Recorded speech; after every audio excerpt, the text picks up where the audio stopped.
जी हाँ, एकनाथ शिंदे और आज महाराष्ट्र के टेस्ट में कई ट्विस्ट देखने को मिले। सीएम फडणवीस और शिंदे डेप्यूटी सीएम 20 तारीख से जिस स्क्रिप्ट पर काम चल रहा था आज वो पूरी तरीके से हालांकि बदल गई। बीजेपी ने ऐसा दांव चला जिसके आगे बड़े से बड़े राजनीतिक पंडित गच्चा खा गए। खबर सामने आई फडणवीस नहीं बल्कि शिंदे होंगे महाराष्ट्र के अगले मुख्यमंत्री। लेकिन सरप्राइजेस यहीं पर खत्म नहीं हुए। देवेंद्र फडणवीस ने ऐलान किया सरकार से दूर रहेंगे तो जेपी नड्डा उनसे सरकार में शामिल होने की अपील लेकर मीडिया के सामने आ गए और आखिरकार उप मुख्यमंत्री के रूप में फडणवीस सरकार में शामिल होने को तैयार हो ही गए। महाराष्ट्र की सियासत में सीएम के तौर पर शिंदे का उदय कितना दिलचस्प रहा, देखिए इस रिपोर्ट में।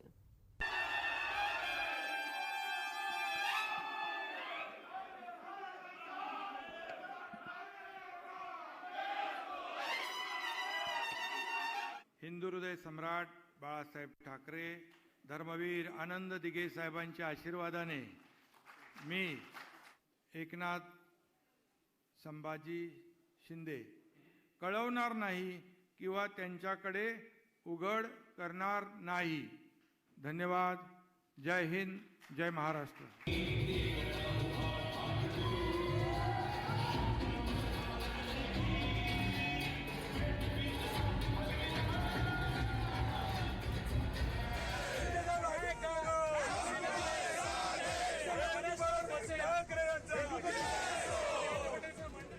वो शख्स जिसने अपने बागी तेवरों से ठाकरे परिवार की सियासत और विरासत की नींव हिला दी।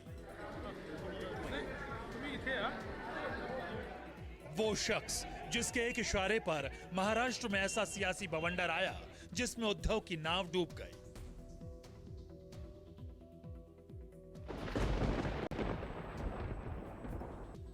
वो शख्स जिसने महाराष्ट्र में 2.5 साल से सत्ता से दूर बैठी बीजेपी को फिर से फ्रंट फुट पर ला दिया।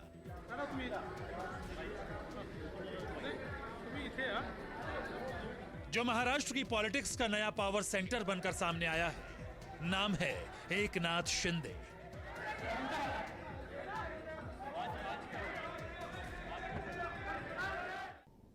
जब सरकार के पास बहुमत नहीं रहा और मुख्यमंत्री जी ने इस्तीफा दिया तो हम ये लगातार पिछले 2.5 साल में कहते थे कि अंतर विरोध से भरी हुई सरकार है, ऐसी सरकारें चलती नहीं है और ये सरकार जब गिरेगी तो एक अल्टरनेट गवर्नमेंट हम देंगे। हम महाराष्ट्र पर चुनाव नहीं ला देंगे। इसलिए एकनाथ शिंदे जी के साथ शिवसेना जो है, शिवसेना के नेता के रूप में आज उन्होंने मुख्यमंत्री पद के लिए अपना क्लेम माननीय राज्यपाल जी को दिया। भारतीय जनता पार्टी के हमारे गुट ने उनको पूरा समर्थन दिया।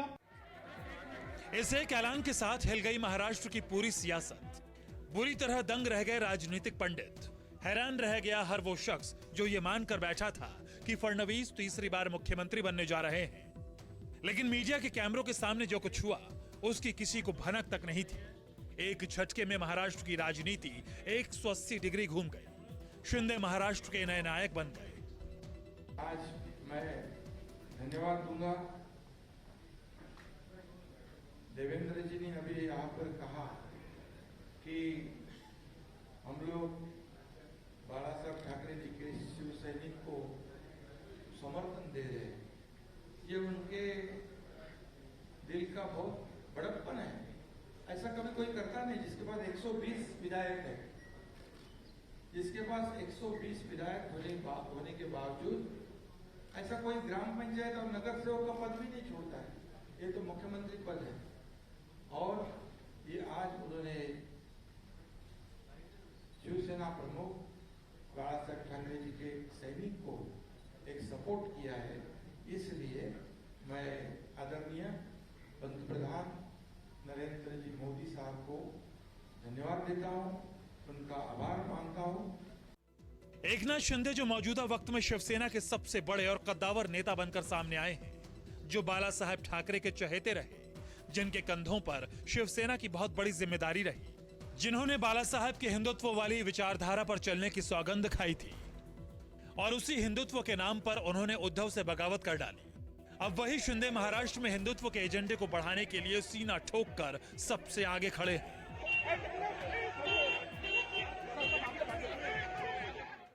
हमारे शिवसेना प्रमुख बाला साहेब ठाकरे जी की हिंदुत्व की जो भूमिका है, उनके जो विचार है, हमारे धर्म में आनंद के साथ ने जो हमें सीख दी है, ये इसको आगे हम लोग बढ़ाने की कोशिश कर रहे हैं। हमें कोई स्वार्थ नहीं है, हमें कुछ पद की लालसा नहीं। मैंने तो पहले ही जाहिर किया था, मैं ऐसा जो कर रहा हूं ये मुझे किसी चीज की आवश्यकता भी नहीं है। इधर एकनाथ शिंदे की ताजपोशी का ऐलान हुआ, उधर मुंबई से गोवा तक शिंदे के सम्मान में नारे गूंजने लगे।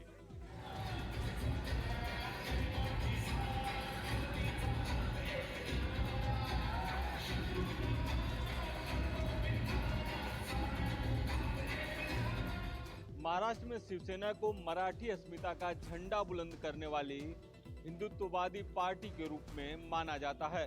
ऐसे में एकनाथ शिंदे का मानना था कि एनसीपी और कांग्रेस के साथ शिवसेना के सियासी गठजोड़ से उनके हिंदुत्व का एजेंडा कमजोर पड़ा है और यही बगावत की सबसे बड़ी वजह बनी।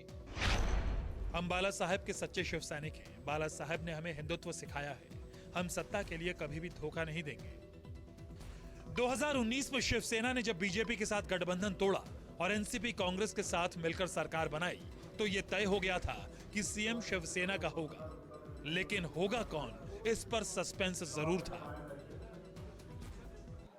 हालांकि विधायक दल के नेता के रूप में उद्धव ठाकरे ने जब एकनाथ शिंदे के नाम पर मुहर लगाई तो यह साफ हो गया था कि आने वाले समय में महाराष्ट्र के मुख्यमंत्री के तौर पर एकनाथ शिंदे ही होंगे।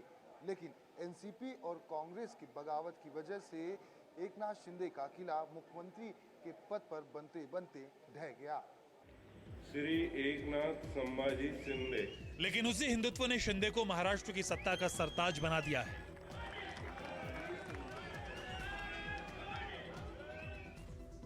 शिंदे शिवसेना के उन नेताओं में शामिल हैं जो कांग्रेस से मिलकर सरकार बनाने के खिलाफ थे, लेकिन माना जाता है कि सत्ता की चाहत में शिंदे की नाराजगी को दबा दिया गया और तभी से एकनाथ शिंदे खुद को दरकिनार महसूस करने लगे।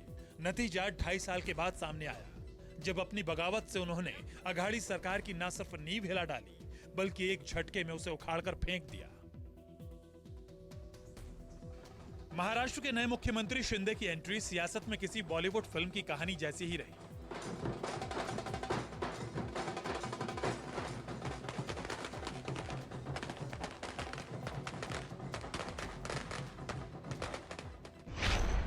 अट्ठावन साल के एकनाथ शिंदे का बचपन बहुत गरीबी में गुजरा। जब वो 16 साल के थे तो परिवार को संभालने के लिए उन्होंने ऑटो रिक्शा चलाया, लेकिन हिंदुत्व का झंडा बुलंद करने वाले बाला साहब ठाकरे से वो बहुत प्रभावित हुए और 1980 के दशक में एकनाथ शिंदे ने शिवसेना को ज्वाइन कर लिया। उस वक्त महाराष्ट्र में शिवसेना अकेली ऐसी पार्टी थी जो हिंदुत्व के मुद्दे पर सबसे ज्यादा मुखर थी।